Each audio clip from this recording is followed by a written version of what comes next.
September 23 വിശുദ്ധ പാദ്രേ പിയോ.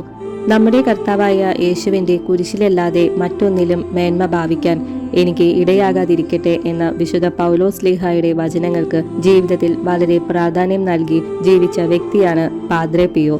അദ്ദേഹത്തിന്റെ ജീവിതത്തിന്റെയും പ്രവർത്തനങ്ങളുടെയും ശക്തിയും സ്രോതസ്സും കർത്താവിന്റെ കുരിശായിരുന്നു. ദൈവസ്നേഹത്തെ പ്രതി ലോകരക്ഷയ്ക്കായി തന്നെ അദ്ദേഹം ബലി ചെയ്തു. ക്രൂശിതനായ ക്രിസ്തുവിനെ അനുകരിക്കാൻ ഇഷ്ടപ്പെട്ട അദ്ദേഹത്തിന്റെ ജീവിതത്തിലും പൗലോസ് ശ്ലീഹായുടെ വചനങ്ങൾ അനർത്ഥമാണ്. ഞാൻ ക്രിസ്തുവിനോട് കൂടെ ക്രൂശിതനായിരിക്കുന്നു.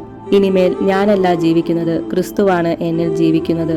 ഫ്രാൻസിസ് അസീസിയെ കർമ്മം കൊണ്ടും വാക്കുകൊണ്ടും അനുകരിച്ച പാദ്രേ പിയോ ജനിച്ചത് 1887 മെയ് 25-നാണ്. അതിനടുത്ത ദിവസം തന്നെ മാമോദീസായും സ്വീകരിച്ചു. 12-ാമത്തെ വയസ്സിൽ അദ്ദേഹം പ്രഥമ ദിവ്യകാരുണ്യവും സ്ഥൈര്യലേപനവും സ്വീകരിച്ചു. 16-ാമത്തെ വയസ്സിൽ 1903 ജനുവരി 6-ന് കപ്പൂച്ചിൻ സഭയിൽ ചേർന്ന പിയോ ആ വർഷത്തിന്റെ അവസാനത്തിൽ പ്രഥമവ്രത വാഗ്ദാനവും 1907 ജനുവരി 27-ന് നിത്യവ്രത വാഗ്ദാനവും നടത്തി.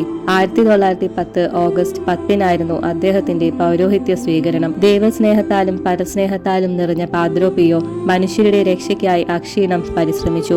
അദ്ദേഹത്തിന്റെ എല്ലാ അപ്പസ്തോലിക പ്രവർത്തനങ്ങളുടെയും ശക്തി സ്രോതസ് ആഘോഷമായ വിശുദ്ധ ബലിയർപ്പണമായിരുന്നു. കുടുംബങ്ങളുടെ സമാധാനത്തിനും ഉന്നമനത്തിനും വേണ്ടി വളരെയധികം കഷ്ടതകൾ സഹിച്ച പാദ്രേ പിയോയെ സംബന്ധിച്ചിടത്തോളം വിശ്വാസം എന്നത് ജീവിതം തന്നെയായിരുന്നു. ഇത് ദൈവ തിരുമനസ്സിന് കീഴ്വഴങ്ങി ജീവിക്കുവാൻ അദ്ദേഹത്തെ സഹായിച്ചു. പലവിധ പ്രശ്നങ്ങളാൽ തന്നെ സമീപിക്കുന്നവർക്കും അദ്ദേഹത്തിന് നൽകാനുണ്ടായിരുന്നത് വിശ്വാസത്തിന്റെയും പ്രത്യാശയുടേതുമായ ജീവിത സാക്ഷ്യം തന്നെയായിരുന്നു.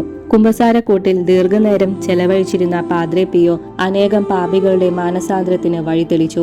ദൈവത്തിന്റെ പ്രതിപുരുഷനായി നിലനിന്നുകൊണ്ട് പാവപ്പെട്ടവരെയും കഷ്ടതകൾ അനുഭവിക്കുന്നവരെയും രക്ഷിക്കാൻ പരിശ്രമിച്ചു. സ്വന്തം ജീവിത വിശുദ്ധീകരണത്തിനായി വിവിധങ്ങളായ പരിഹാര പ്രവൃത്തികൾ അദ്ദേഹം അനുഷ്ഠിച്ചു പോന്നു. വ്രതാനുഷ്ഠാനങ്ങളോട് തികഞ്ഞ നിഷ്ഠയുണ്ടായിരുന്ന ഒരു സന്യാസ വരേണ്യനായിരുന്ന അദ്ദേഹത്തിന്റെ എല്ലാ പ്രവർത്തനങ്ങളുടെയും പ്രാർത്ഥനയുടെയും ലക്ഷ്യം ഒന്നു മാത്രമായിരുന്നു: ദൈവമഹത്വവും ആത്മാക്കളുടെ രക്ഷയും.